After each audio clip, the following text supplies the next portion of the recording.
Boa noite, pessoal. Estão ouvindo?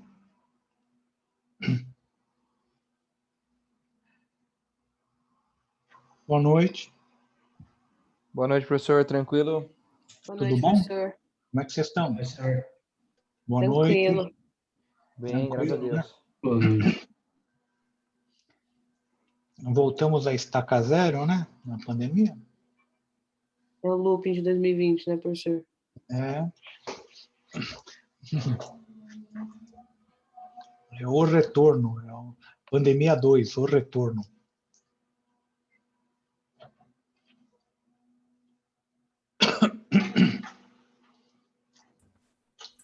Bem, pessoal, eu atrasei um pouquinho, porque a primeira aula atrasou, estava com problema no Moodle. Deu problema no Moodle para vocês também na primeira aula? Sim, professor. Sim, pro. Deu, né? Ainda bem. Então, atrasou a primeira aula, então atrasou também, atrasou tudo, né? E, infelizmente, nesse pequeno atraso.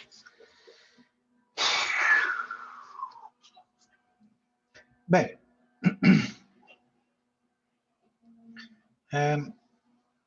deixa eu pegar aqui uma coisa. Enquanto o pessoal ainda está entrando, né?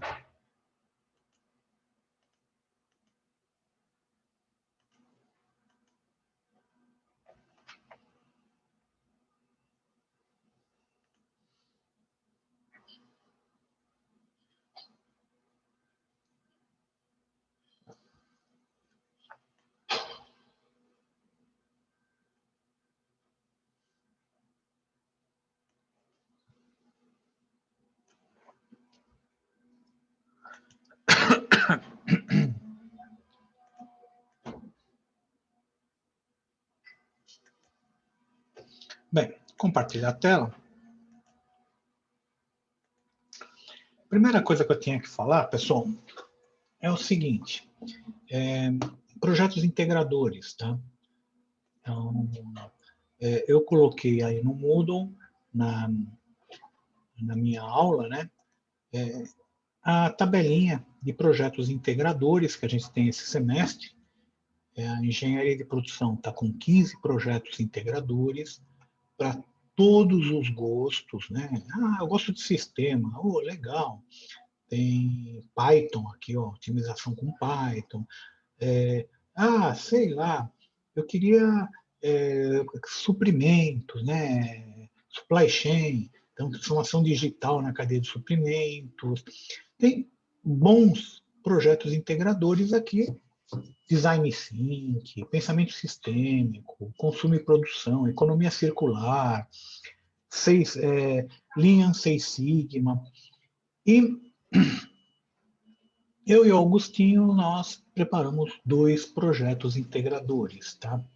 Então, esses 2 projetos integradores, eles estão aqui. Primeiro, educação financeira e finanças pessoais. Já vou falando logo de cara, esse é mais para o pessoal que está no começo, primeiro, segundo semestre, tá? O que se vê aí? A gente vai falar o orçamento pessoal, que as pessoas têm que fazer o orçamento, como é que faz, né? Como que é esse orçamento, vai falar formas de investimento, então poupança, o que é poupança, o que é fundo de investimento, o que é ações, bem superficial, tá? Cartão de crédito, como você tira, como é que você faz, como você abre uma conta digital. Então, é um basicão para aquele pessoal que está começando, tá? Eu não acho que seja para vocês. Para vocês, nós temos esse daqui, que é o imersão financeira, tá? Os horários estão trocados, tá? Infelizmente eles trocaram o horário, mas o horário certo o imersão financeira vai ser 18 horas e esse educação financeira vai ser 17. Ele está trocado aqui, acho que na hora que ou nós erramos, não sei, ou na hora que o André foi compilar de um para outro, ele errou, não sei, não dá para ficar culpando ninguém aqui. Mas o imersão financeira, pessoal, nós já vamos ver mais a parte de investimento. Então, como fazer, como calcular os principais índices financeiros, como analisar carteira de ações. Então, já é um pouquinho bem mais avançado. Eu nunca vi curso desse em lugar nenhum, tá? Quem fez CPA 20 aí, talvez ele fez alguma coisa, explicar o que é Sharpe, o que é Markov, mas não sabe calcular, tá? Essa é a grande realidade. E nós vamos calcular aqui. Vol, o que é vol, como é que calcula, vol é volatilidade, né? Como que calcula o Sharp, rentabilidade, como é que se calcula, e com casos práticos. Né? A gente vai analisar a Bolsa de Valores hoje, o que está acontecendo. Tá? Então, para o pessoal que pensa em ir para o mercado financeiro ou pensa em investir em ações, vai talvez dar um ferramental. Ou o pessoal que está no mercado financeiro que pensa em tirar alguma certificação. Não é um curso para certificações, mas isso cai nas provas. Tá? Não é tudo, né? Mas como que se calcula, tem algum que quer fazer CPA 20, CA, tá? Então, isso ensina isso daí. Bem, pessoal, tá aí, Professor, fala. você pode mandar esse link que está aí aqui no chat para quem quiser Mas tá assistir? aí. Eu botei no Moodle, põe no Moodle, tá esse arquivo no Moodle. É que o Moodle ele tá com umas falhas hoje, entendeu? Pelo menos eu não consigo abrir. Eu não estou conseguindo copiar aqui, tá vendo? Ó, Ah, tá. Tá bom. deixa eu... Vamos ver aqui. Tá? Onde que você quer que coloque? Aqui no chat? Isso. Então, vamos ver. Acho que é esse daqui, tá?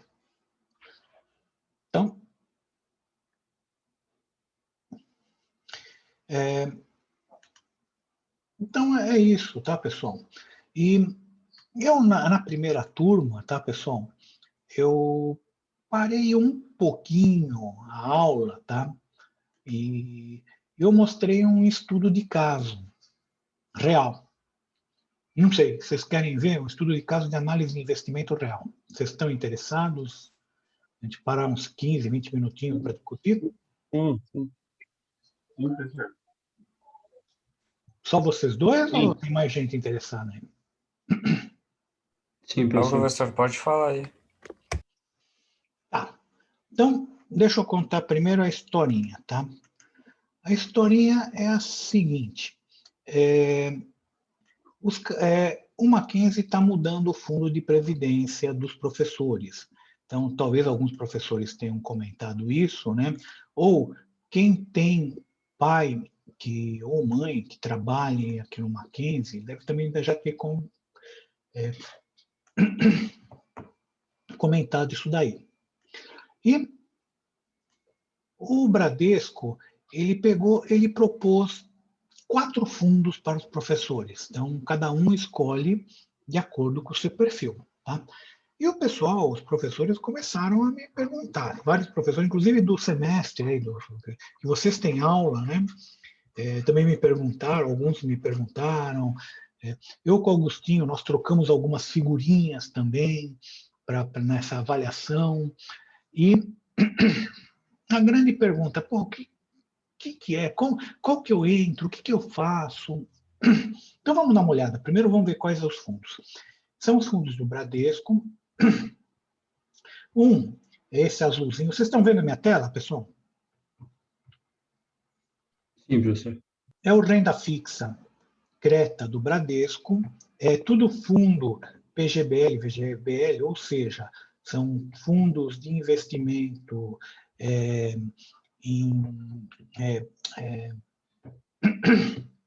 fundo de previdência. Depois tem um multimercado PGBL, VGBL, V15, PGBL, VGBL 30, PGBL, VGBL 49. Eu vou explicar o que é isso. Fundo de renda fixa, pessoal, que é esse primeiro, ele basicamente investe em papel do governo, no Tesouro Direto. Tá? Então, eles podem investir em várias carteiras de Tesouro Direto. Tem, ainda que é papel do governo, ainda tem Tesouro Direto conservador e com Tesouro Direto mais arriscado. Como assim? Mas não é papel do governo? É. Mas aqueles papéis longos, pessoal, do governo, eles são marcados, a gente chama, eles são marcados a mercado. Ou seja, quem dá o preço, como eles estão há muito tempo, 49, 50, 2050 que eles vencem, como vai demorar muito tempo para vencer, quem dá o preço é o mercado. E o mercado, em certas épocas, dá um preço mais alto, e outro mercado, em certas épocas, dá um preço mais baixo. Então, eles são marcados a mercado. Então, mesmo os papéis de renda fixa, eles têm uma flutuação, e dependendo do papel, se for um papel de longo prazo, ele vai ter mais flutuação ainda. Tá? E, por exemplo, 2019, papel de longo prazo, foi excelente. Foi a melhor coisa, tá? Eu dei uma carregada boa no papel de longo prazo e, resumindo, resumo da ópera, comprei um apartamento com papel, com aquilo lá, tá? Então, com papel do governo. Tem uma ideia. Bem, vamos lá. Mas esse papel de investimento, esse fundo de investimento, esse na realidade ele é conservador. Ele é bem conservador. Então ele não é esses papéis que são do governo, mas que ficam flutuando muito. Tá? E eu tenho 3 papéis que são multimercado. Papel multimercado são aqueles papéis que você pode comprar várias coisas. Eles podem comprar várias coisas. Podem comprar ações, eles podem comprar renda fixa, eles podem fazer uma mistureba. Eles fazem uma mistura no fundo, tá? Investe em ações no exterior, Bitcoin, tem de Bitcoin também, tem fundos multimercado de Bitcoin. Eles colocam, tem um fundo interessante, tá, pessoal? Um fundo que investe em empresas nos Estados Unidos, em ações de empresas dos Estados Unidos que trabalham com maconha. Mas é proibido? Não, não é. Nos Estados Unidos é permitido, e tem um monte de empresas, sociedades anônimas nos Estados Unidos que trabalham com isso. E o fundo aqui no Brasil investe lá naquelas empresas. E aí vai. Então, o fundo do mercado pode ser qualquer coisa lá dentro. Existem fundos específicos de ações, fundos específicos de renda fixa, fundos específicos, e existem fundos multimercados, que é uma mistura aí de várias coisas, por isso que chama multimercado. Pois bem, especificamente esses 3 multimercados, eles têm na sua composição, então cada fundo multimercado é lógico, eles têm que falar exatamente qual que é a composição que eles vão trabalhar. Eles têm esse V15, 15% em ações e o resto em renda fixa. V30, 30% em ações, o resto em renda fixa. V49, 49% em ações e o resto em renda fixa. Pergunta dos professores. E aí, qual que eu compro? Qual que eu entro agora, né? É uma pergunta importante, porque essas pessoas vão tirar o seu capital que tem de 20, 30 anos em um fundo que hoje é conservador do Bradesco, para botar em algum desses 4. Não é pouco dinheiro, tá? É 30 anos de trabalho. Se vocês fizerem engenharia comigo, só fazer aquela conta de engenharia econômica, tá, pessoal? HP, tá? N igual a 420, tá? Se fosse 35 anos, N igual a 420, I igual a 1, PMT igual a 1000, e põe no FV, vê quanto que dá. Tá? É lógico, os professores não têm todo esse tempo, né? Esses fundos, eles têm mais ou menos 20 anos. Então, põe 240 e vê a brincadeira, como é que fica. Tá? Pois bem, então, o cara vai colocar o dinheiro de uma vida em um desses fundos. Pergunta, qual que devo colocar? Tá. Então, eu mandei eu coloquei no grupo dos professores, eu mandei um artigo, tá? Fiz um artigozinho para eles, né? Sabe que o professor gosta de fazer artigo, né? E aí, falei isso daqui, falei a composição, o que que é, e falei o seguinte, olha, você tem que analisar, cada um tem que analisar qual é a sua aceitação de risco, tá? Por quê? Porque não adianta, sabe? Se você tem uma alta aceitação de risco, tá? Tudo bem, você não vai ficar doente, você vai dormir à noite. Eu falei, ó, é o teste do travesseiro, é o teste de cama. Se você dormir à noite, ótimo. Se você não dormir à noite, não entra. Você não vai dormir à noite. Então, vamos pegar um caso. O caso que eu peguei é o seguinte. Taleb. Taleb falou dos cisnes negros. O normal, pessoal, é ter crise. Isso é o normal. Se a gente pegar de 1997 e 98 para cá, nós tivemos umas 8 ou 10 crises. Tá? Estamos falando de 22 anos, 23 anos, 8 a 10 crises. Crise dos países sul-americanos, crise da Rússia, crise da China, foi as Torres Gêmeas, foi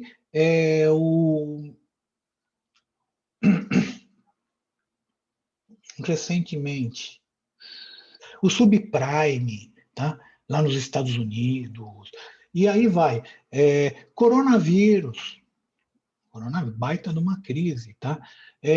Nós tivemos a Dilma, aquilo lá se arrastou por um ano em crise, tá? A denúncia do Temer. Vocês estão vendo a quantidade de crises que nós estamos passando, tá? O normal é crise e a gente nega. Todos nós negamos. Não, não é. Não, a coisa vai melhorar. Não, nunca mais vai acontecer isso daqui. E vai acontecer isso daqui de novo. Tá? Então, o que eu falei? Presta atenção. Crise é que é o normal.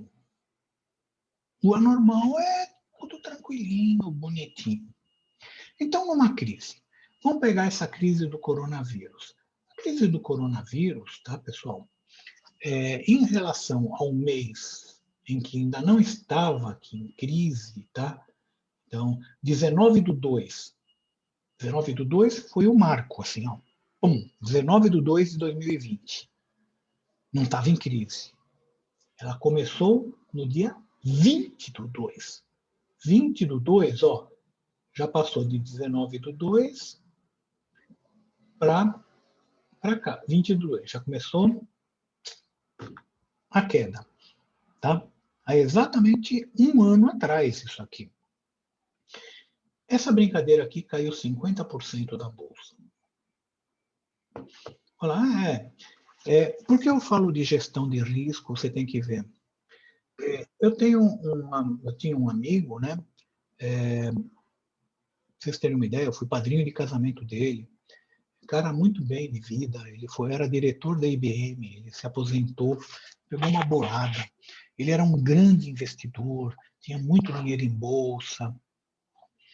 Ele morreu aqui, ó. Por aqui.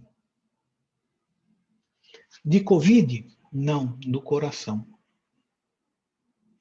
Então, não vou dizer que só isso foi culpado. Deve ter uma série de culpados aí, né?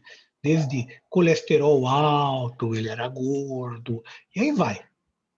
Mas que com certeza isso daqui contribuiu e muito. Por isso que eu falo, qual que é a sua propensão ao risco? Pensam vocês também. Geralmente, quando você é mais jovem, que nem vocês têm mais propensão ao risco. É normal. Vocês têm mais tempo, vocês podem errar.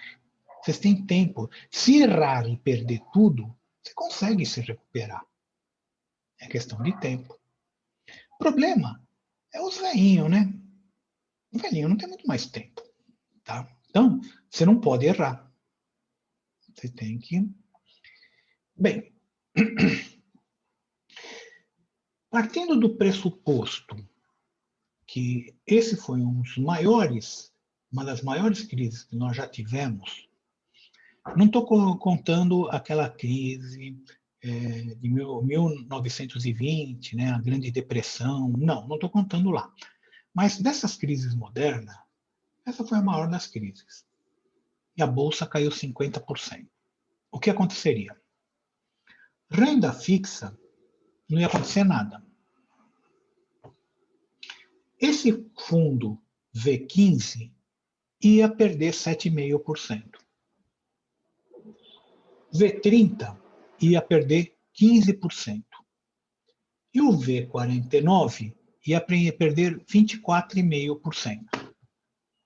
Considerando que o resto é renda fixa e deve render uns 3% no ano, então 15, V15, que é 7,5, mais 3, 10,5, desculpa, menos 3, então em vez de perder 7,5, 6,5, 5,5, 4,5, ia perder 4,5. Esse V30, que é 15, ia perder 12. E esse V49, que ia perder 24,5, ia perder 21,5. Então, essa que é a pergunta que eu faço para o pessoal. Se quando você entrar aqui no V49, você perder 25%, como é que você vai se sentir? Ninguém quer perder dinheiro, mas você vai se sentir muito mal? Ou, tá bom, vamos ficar frios, porque a gente recupera. No longo prazo, ações a gente recupera. Tudo vai depender da cabeça das pessoas. Não é outra coisa, tá? Então, essa que é a resposta correta. Você que tem que decidir em função da sua cabeça. O que aconteceu aqui comigo? Nesse buraco aqui. Tinha muitas ações, tá? Tenho muitas ações. Banco do Brasil, Itaúsa, tá? Muitos fundos de ações. Simplesmente, quando isso aqui aconteceu daqui para cá, eu parei de atualizar a minha tabela de investimentos. E não consultei mais quanto que estava o saldo de investimento nos bancos, nas corretoras que eu tenho. Parei. Falei, se eu for ver, eu vou ficar doente. Eu sei que vai recuperar no longo prazo. Vou fingir que não aconteceu nada e não vou ver. Não vou ver. Tá? Então, foi uma coisa que eu consegui fazer. Não ver, não ver. Eu fui atualizar minha carteira para lá de agosto. Falei, deixa eu ver como é que está agora. Mas parei. Por quê? Porque senão você fica doente. Agora, todo mundo consegue fazer isso? Não é todo mundo que consegue fazer isso. Esse é o problema, né? Cada um tem. Bem, esse é um estudo de caso real, tá? Então, o que eu devo fazer? Depende só de você. Tudo bem, pessoal? Acho que dormiu todo mundo, hein? Certo, professor. Sim, Nossa, tudo sim. certo, professor. Certo, pro- Ok. Não sei, o que vocês acharam? Achei interessante, professor. Obrigado por mostrar aí pra gente. Acho interessante, senhor.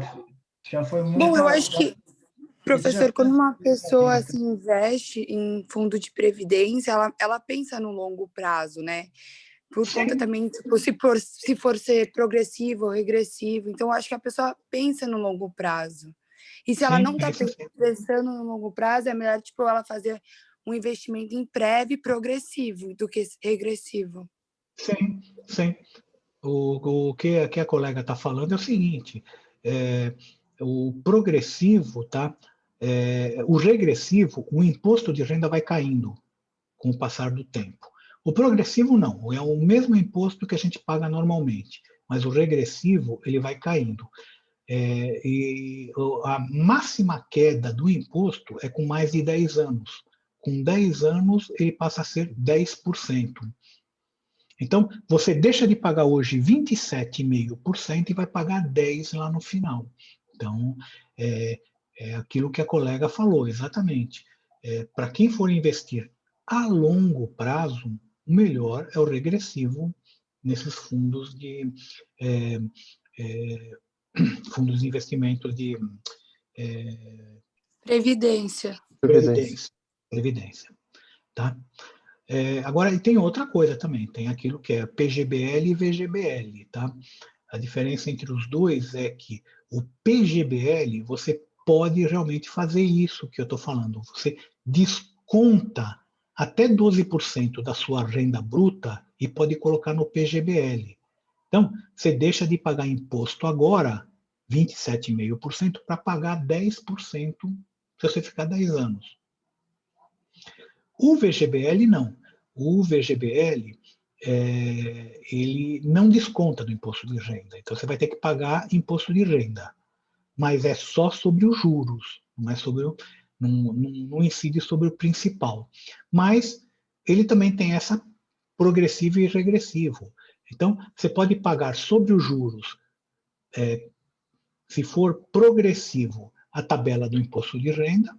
Se for regressivo, é uma tabela que vai caindo de valor até 10 anos. Então, em 10 anos, você paga 10% só sobre os juros. No PGBL, você paga por tudo. Mas, em compensação, você não paga agora o imposto de renda. Então, acaba equilibrando, ficando elas por aí. Aliás, é muito melhor, né? Muito, muito bom.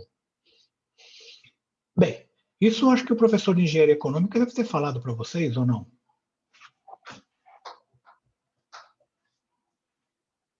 Ah, eu faço administração, então eu não sei. Ah, tá. Então, Eu também sou de comércio, não estou ligado. como é? Legal, legal. E vocês grande parte de vocês vão trabalhar no mercado financeiro mesmo, tá? Grande parte do engenheiro de produção, grande parte do pessoal de administração, Comex também. Por quê? Porque muitas vezes o pessoal de Comex tem que fazer hedge, né, de mercadoria. Por quê? Porque você não pode ficar com o dólar flutuando. Hoje está 5, amanhã está 5,80, depois está 5,20. Não. Você vai fechar um negócio, você tem que fechar um negócio com um dólar firme. Tem que fazer hedge. Então, vocês vão mexer com essas coisas também, com o mercado financeiro, não tenha dúvida. Tá? Bem, pessoal, acho que vocês viram, né? O pessoal de Comex deve ter alguma disciplina disso, né? Sim, eu tive macro e microeconomia, senhor. Certo. Eu Isso tive aí. outras matérias mais específicas. Legal, legal, César. Bem, pessoal, vamos voltar para a aula?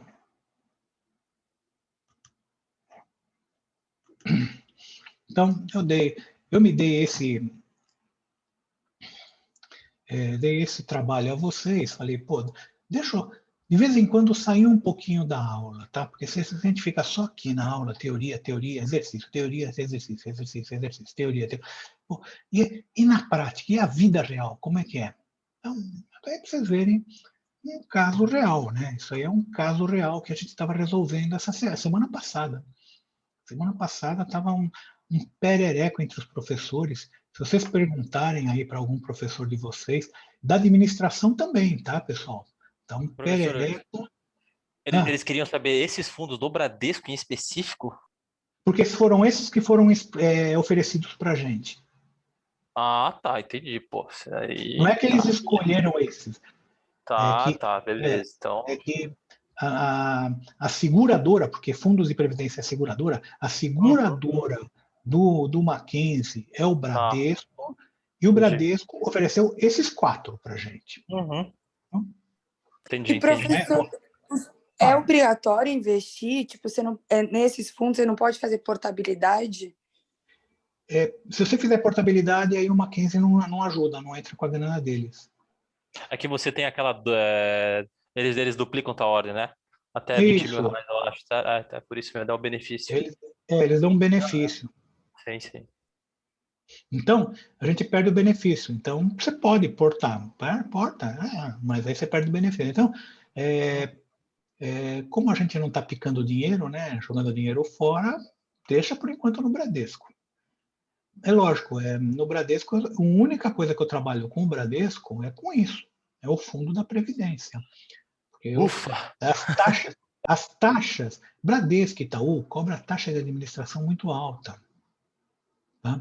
Então, e esse fundo aí que eu falei, ele é um fundo,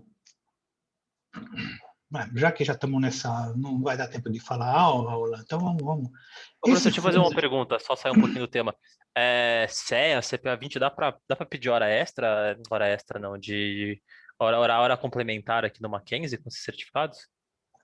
Você tem aula com o Luiz Lima? Não. Porque senão você tem que perguntar para ele, eu não sei. Ah, tá, beleza. Tá, se tiver um certificado, é só você mandar lá. Ah, então beleza, então eu vou mandar as coisas. Tá.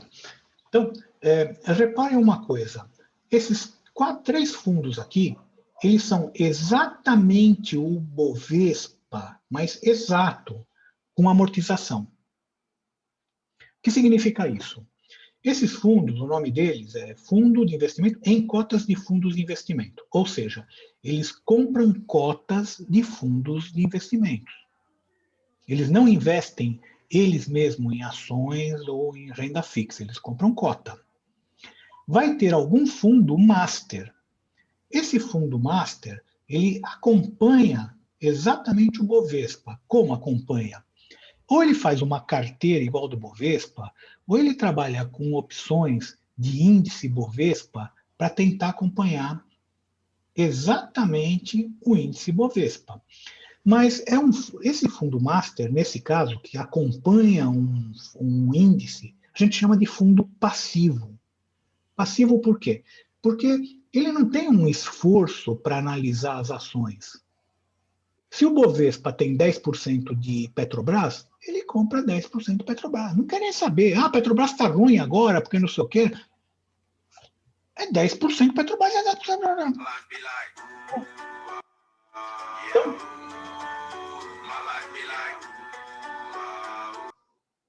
obrigado pela musiquinha. Então, é um fundo passivo. Em outras palavras, fundo passivo, eles não têm que ter equipe de análise, sabe? Analistas, economistas, pessoal de mercado.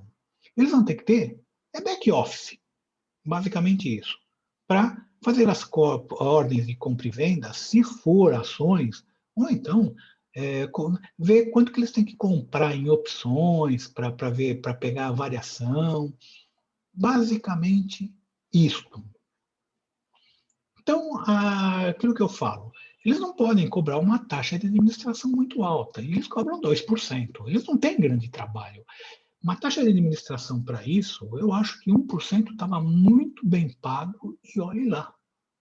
Mas eles cobram 2%. Então, e é um fundo, como esses fundos compram do fundo master que é passivo, esses fundos são passivos também, por herança. Então, tem esse detalhe também que a gente tem que levar em consideração. Mas, aquilo que a colega perguntou, a gente não tem muita escolha, né? Então, é esse, ou então se vira você. Né? Então, vai nesse, você tem que pagar, é um preço que a gente tem que pagar. Tudo bem? Quem que perguntou aí? Tudo bem, senhor. É isso aí, César. Bem, então, moçada, tá faltando aqui 4 minutos, né? Eu não vou começar a teoria, eu vou começar a teoria no segundo bloco. Então, a gente já vai começar direto a teoria. Eu quis dar uma parada, entre outras coisas, porque o próprio professor André está falando o seguinte, falou, pô, pessoal, tá muita teoria, tá muito... Pô, mostra um pouco casos práticos, mostra um pouco a vida real como ela é. E eu concordo, porque senão começa a ficar muito chato, muito, sabe? Pô, para que a gente está vendo isso daqui?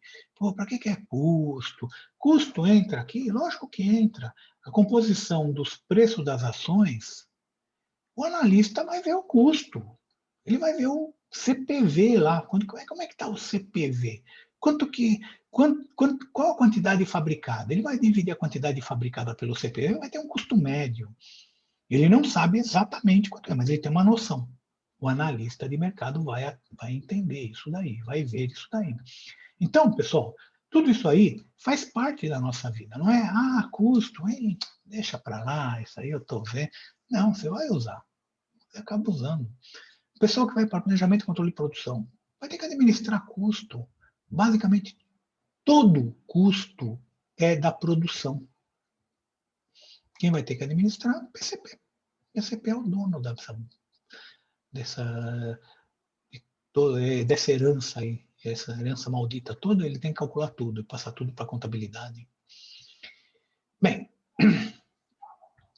Você era do mercado também, professor, ou não? Eu trabalhei muito tempo. Eu trabalhei 25 anos no mercado. Comecei no Itaú, tá? Eu fiquei 8 anos no Itaú, aí fui para o Citibank, fui para a seguradora, na realidade, do Citibank, né? Que fiquei 8 anos, essa seguradora virou a Chubb de hoje, né? Hoje se chama Chubb. E depois eu fui para o Credicar. O Credicar também fechou, né? E foi absorvido uma parte pelo Citi, uma parte pelo Itaú Unibanco, também não tem mais. Mas fiquei muito tempo no mercado também. Então, a gente mexia muito com investimento, muito com análise de investimento. Engenharia econômica a gente usava direto. Né? Então, quem fez engenharia econômica, se prepara. Isso daí, usar HP12C é o mínimo. Tá? E depois, o Excel também. O Excel é a ferramenta, tá? Que você usa. Professor, mas esses casos práticos são bem legais, até pra gente entender como que a gente aplica, né? Foi muito bom a ideia do André. Ajuda bastante a gente. Eu acho que é bom a gente também falar um pouquinho da vida como ela é, né? A vida como ela é. Parece Nelson Rodrigues, né? E é assim, a gente tem alguns problemas desse tipo. Os professores, muitos deles estavam desesperados. Não sabiam o que fazer, não tinha a menor ideia, tá? Sabe? Então, por quê? Porque não são da área, tá? O cara não é obrigado, né, a entender o mecanismo, como é que funciona. Você sabe para qual que foi o apetite de risco da galera aí, professor? Qual que eles foram? A grande maioria foi para renda fixa. O seu apetite qual que é? Você é arrojado? Eu devo estar indo, eu não fiz ainda a escolha, mas eu estou indo entre o 15 e o 30. Tá? Por que eu não vou para o 49? Porque é aquilo que eu falei para vocês, tá? Eu já tenho uma carteira boa em ações. E o segredo é a diversificação. Então, se eu começo a colocar mais coisas que têm ações, eu fico amarrado em ações. Fundo imobiliário você gosta? Eu não tenho fundo imobiliário, não é porque eu não goste, tá? Mas como eu já tenho imóveis de aluguel, então falei, não vou entrar em fundos imobiliários para não concentrar. Mas eu tenho bitcoins, tenho ouro, tenho dólar, tenho fundo de ações, aí vai. Eu diversifico tudo, 5, 10, 40 fundos diferentes, tá? Assim, para diversificar. Caramba. Tá certo. tá? É o comportamento antifrágil, que chama, que o Taleb fala.